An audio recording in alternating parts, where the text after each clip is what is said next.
إن الحمد لله نحمده ونستعينه ونستغفره ونعوذ بالله من شرور أنفسنا ومن سيئات أعمالنا.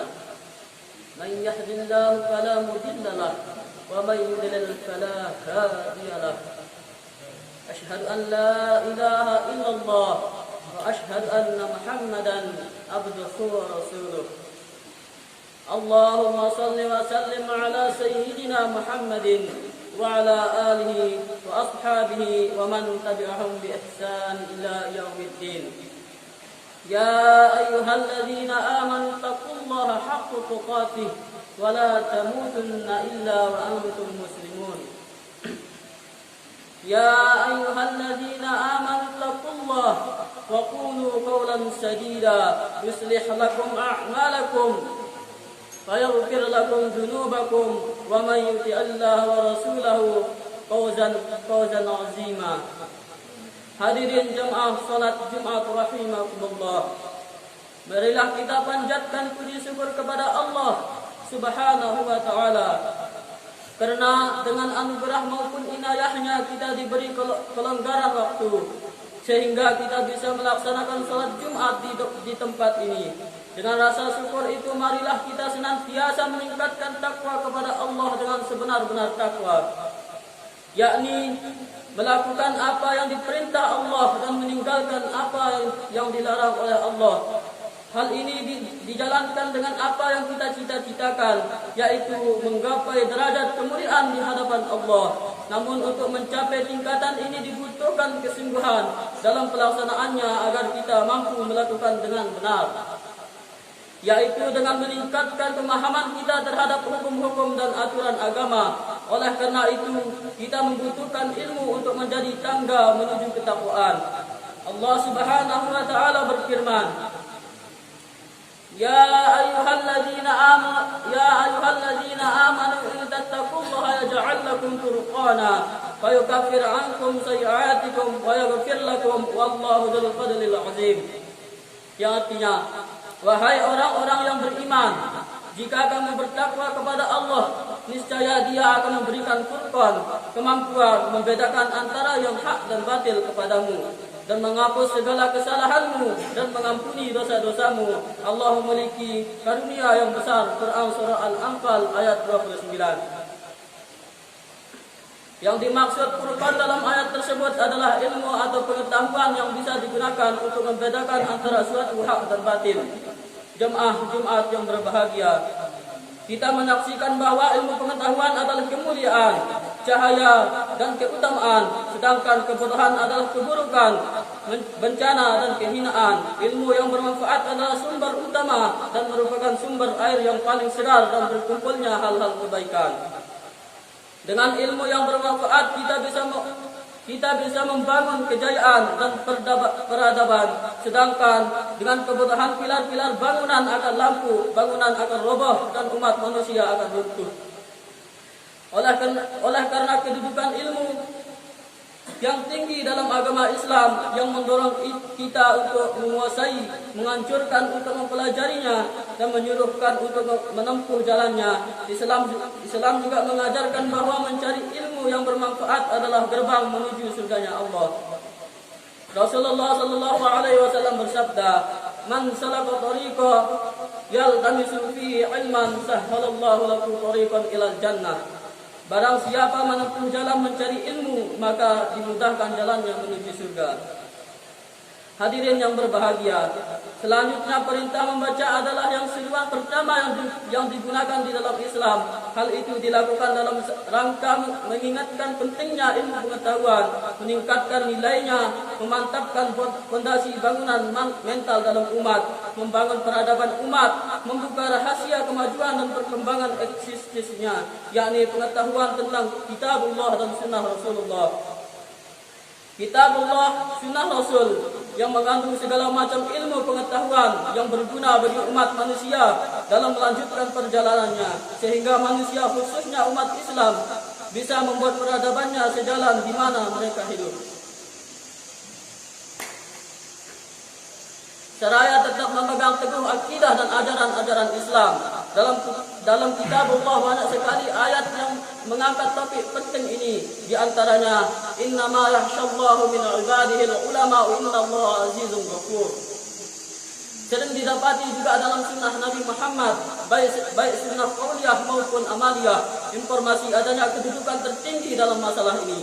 Lalu generasi salafus salih telah mencatat hal-hal cemerlang serta membuat model paling menakjubkan dalam hal cinta kepada ilmu pengetahuan, sebab mereka telah melintasi gurun pasir yang luas dalam rangka mencari ilmu, sehingga mereka tercatat mewarisi peradaban ilmiah yang beragam, ditambah perpustakaan Islam yang berisi berbagai disiplin ilmu pada masa itu menepati kedudukan tertinggi. Hal itu tidak lain karena pertolongan Allah Subhanahu wa taala, kemudian berkat niat ikhlas yang tidak dinodai oleh ketamakan duniawi.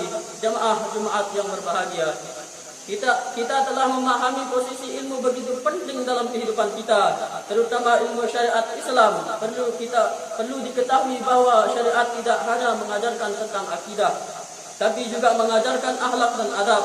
Rasulullah pernah bersabda, orang mukmin yang paling sempurna adalah orang yang paling baik akhlaknya. Ibnu Umar juga pernah berkata, kami lebih membutuhkan adab meskipun sedikit daripada ilmu meskipun banyak. Masa kini adab bagi pencari ilmu sering diabaikan. Hubungan antara murid dan guru maupun di antara para guru bahkan dengan para santri seringkali tidak dijalankan dengan akhlak. Sama halnya ketika kita secara tidak sadar memberi penghormatan terhadap orang lain dipengaruhi oleh kepentingan dan penampilan orang tersebut, sedangkan menjaga adab merupakan bagian dari perintah agama.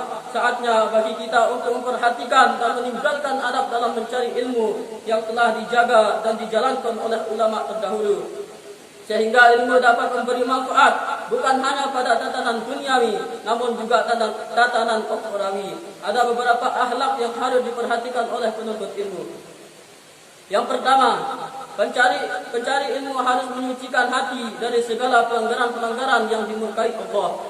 Imam Nawawi dalam Muqaddimah Syarh Al-Muhaddab berkata, seyogyanya bagi seorang penuntut ilmu menyucikan hatinya dari kotoran-kotoran sehingga ia layak menghafal dan mengamalkannya. Pada suatu kesempatan Imam Malik memberi nasihat kepada muridnya Imam Syafi'i.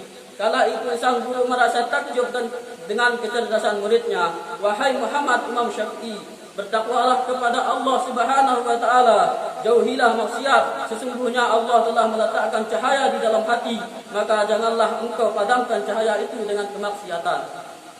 Yang kedua, ikhlas karena Allah di dalam mencari ilmu. Seseorang tidak diperkenankan mencari ilmu karena ingin kemuliaan diri sendiri. Hal ini memberi pengertian bahwa ketika mencari ilmu maka harus meninggalkan semua kebanggaan, mulai dari kebanggaan nasab, kedudukan, harta yang dimiliki, semuanya dilepaskan demi terjun meraih ilmu, baik itu melalui tangan guru dan ulama dengan penuh keikhlasan kepada Allah.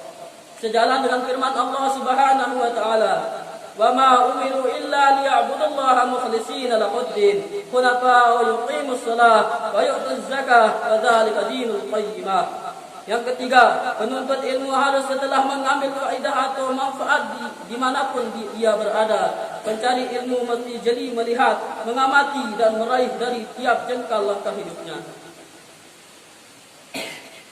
Abu Al-Bahtani berkata, duduk bersama suatu kaum yang ilmunya lebih baik daripada saya, lebih saya sukai daripada duduk dengan kaum yang derajat ilmunya lebih rendah terhadap diriku. Mengapa? Jawabnya, jika aku duduk orang yang di bawahku, keilmuannya aku tidak bisa mengambil manfaat. Tapi jika aku duduk dengan orang yang di atasku, keilmuannya aku bisa mengambil manfaat sebanyak-banyaknya. Yang keempat, bersikap sederhana pada makanan dan minuman. Makan dan minum adalah kebutuhan siapa saja. Namun hal ini tidak lantas untuk berlebih-lebihan, khususnya untuk pencari ilmu. Dalam wasiatul hikmah dari Luqman Al-Hakim berkata kepada anaknya, wahai anakku, jika perut telah terisi penuh maka pikiran akan beku.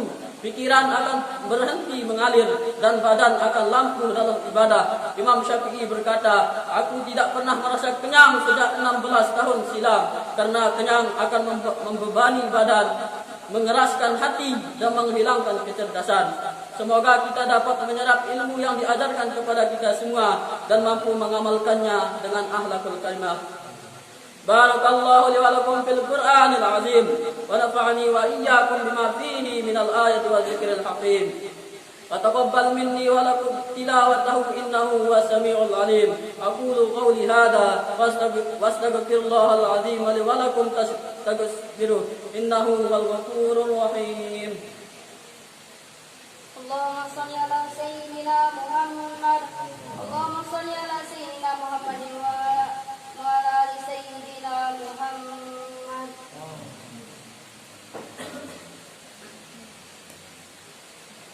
Alhamdulillah wa kafa wa usalli wa usallimu ala sayyidina Muhammadil Mustafa wa ala alihi wa ashabihi ahlal wafa.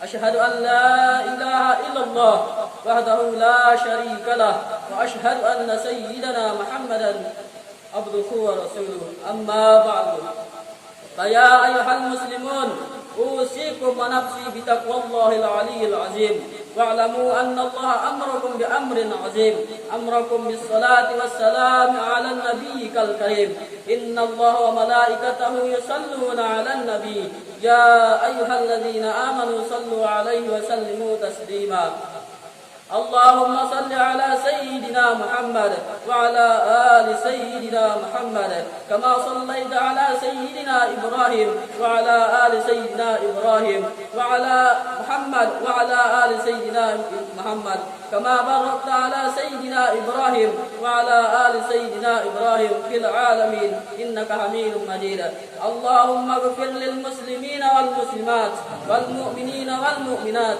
الأحياء منهم والأموات ربنا ظلمنا أنفسنا وإن لم تغفر لنا وترحمنا لنكونن من الخاسرين ربنا هب لنا من أزواجنا وذرياتنا قرة أعين واجعلنا للمتقين إماما ربنا آتنا في الدنيا حسنة وفي الآخرة حسنة وقنا عذاب النار عباد الله إن الله يأمر بالعدل والإحسان وإيتاء ذي القربى وينهى عن الفحشاء والمنكر والبغي يعظكم لعلكم تذكرون فاذكروا الله أكبر والله يعلم ما تصنعون وأقيموا الصلاة